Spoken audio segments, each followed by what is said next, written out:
முன்னாள் அமைச்சர் பொன்முடியின் வழக்கின் நீதிபதியின் தீர்ப்பை எதிர்த்து விமர்சனம் செய்த திமுகவினருக்கு ஆப்பு வைத்த நீதிபதி அவர்கள் அப்படி என்னதான் நடந்துச்சு, நீதிபதி அவர்களுக்கு திமுகவினர் அப்படி என்ன பண்ணாங்க என்பதை பற்றி முழுமையாக தெளிவாக நம்ம இந்த வீடியோ பதிவில் பார்க்கலாம். நேற்று நடைபெற்ற பொன்முடியின் விசாரணையில் அமைச்சர் பொன்முடி அவர்களுக்கு 3 ஆண்டுகள் சிறை தண்டனையை நீதிமன்றம் அதிரடியாக உத்தரவு பிறப்பிச்சாங்க. இதனைத் தொடர்ந்து பொன்முடி தரப்பிலிருந்து அவருடைய வழக்கறிஞர் இளங்கோ அவர்கள் என்ன சொல்லியிருக்காங்க அப்படின்னு பார்த்தீங்கன்னா, எப்படி இது சரியான தீர்ப்பாக இருக்கும் என்பதை தெளிவான முறையில் விளக்குங்கள் என நீதிபதியிடம் இளங்கோ அவர்கள் கேள்வி கேட்டதாகவும், அதனைத் தொடர்ந்து நீங்கள் அதிமுக ஆட்சி காலத்தில் அதிமுகவுக்கு இடைத்தேர்தலாக இருந்தவர் தான் நீங்க அப்படின்ற மாதிரி சொல்லி நீதிபதியே கேள்வி கேட்ட இளங்கோ அவர்கள் இதனைத் தொடர்ந்து நீதிபதி அவர்கள் உச்சக்கட்ட கோபத்தில் தரமான சம்பவம் செஞ்சிருக்காரு. அதனைத் தொடர்ந்து நீதிபதி அவர்கள் அமைச்சர் பொன்முடியிடம் உங்க தரப்பிலிருந்து ஏதாச்சும் சொல்ல விரும்புறீங்களா என பொன்முடியிடம் கேள்வி கேட்டதற்கு அமைச்சர் பொன்முடி அவர்கள் என்ன சொல்லியிருக்காரு அப்படின்னா, ஐயா எங்களுக்கு வயசாகிடுச்சு, அதனால குறைந்தபட்ச தண்டனையாக நீங்கள் இருவருக்குமே நீங்கள் கொடுக்கணும் என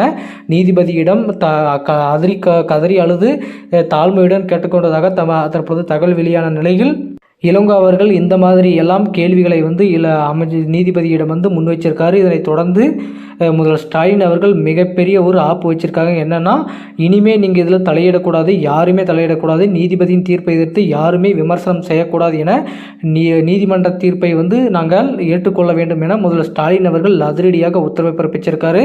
அதனைத் தொடர்ந்து அவர் சொன்ன வார்த்தைகள் இளங்கோ அவர்களுக்கு செருப்பால் அடித்தது போல் இருக்குது என தகவல் கிடைச்சிருக்கு. அமைச்சர் பொன்முடி அவர்கள் கேட்டுக்கொண்டதை அடுத்து இளங்கோ அவர்கள் அவர்கள் கேள்வி எழுப்பியதன் மூலம் நீங்கள் தவறு செய்வதற்கு முன்பு நீங்கள் யோசிச்சிருக்கணும், நீங்கள் தவறு தான் என நீதிபதியின் தீர்ப்பால் நீங்கள் உச்சநீதிமன்றத்தில் மேல்முறை செய்து உங்களுடைய மீது எந்த தவறும் இல்லை என நிரூபித்துக் கொள்ளுங்கள். அப்படி இல்லாத பட்சத்தில் கண்டிப்பாக உங்களை கைது செய்வதற்கான அனைத்து நடவடிக்கையுமே கீழமை நீதிமன்றம் தயார் நிலையில் வைத்துக் கொள்ளும் என நீதிபதி அவர்கள் அதிரடியாக சொல்லியிருக்காங்க. அதனைத் தொடர்ந்து இளங்கோ அவர்களுக்கும் மூஞ்சில் அடிச்ச மாதிரி அவர் பதில் சொல்லியிருக்காரு. அதனைத் தொடர்ந்து உச்சநீதிமன்றத்தில் நீங்கள் மேல்முறை பண்ணிக்கலாம். அது மட்டும் இல்லாமல் தொடர்ந்து 4 நாட்கள் நீதிமன்றம் விடுமுறையின் காரணமாக அவசர மனுவாக இதை ஏற்றுக்கொள்வதற்கு நீங்கள் பரிந்துரை செய்ய வேண்டும் என உயர்நீதிமன்ற நீதிபதியிடம் இளங்கோ அவர்கள் கேட்டுக்கொண்டதாக தகவல் வெளியாயிருக்கு. அதனைத் தொடர்ந்து பொன்முடியின் வழக்கில் உச்சநீதிமன்றத்தில் மேல்முறை பண்ணது மட்டும் இல்லாமல் அமைச்சர் பொன்முடி அவர்கள் என்னதான் பண்ணாலுமே இந்த வழக்கிலிருந்து தப்பிப்பதற்கான வாய்ப்புகள் இல்லை என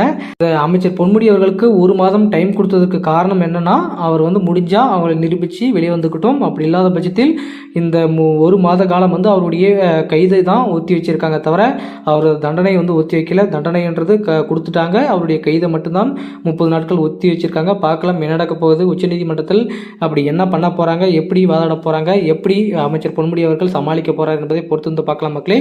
தற்பொழுது திமுகவிற்கு நீதிபதியின் தரமான செருப்படி. அது மட்டும் இல்லாமல் முதல்வர் ஸ்டாலின் அவர்கள் அதிரடியாக உத்தரவு பிறப்பிச்சிருக்காரு. இது குறித்து உங்களுடைய கருத்துக்கள் என்னன்றதை மறக்காம கமெண்ட்ல சொல்லுங்க.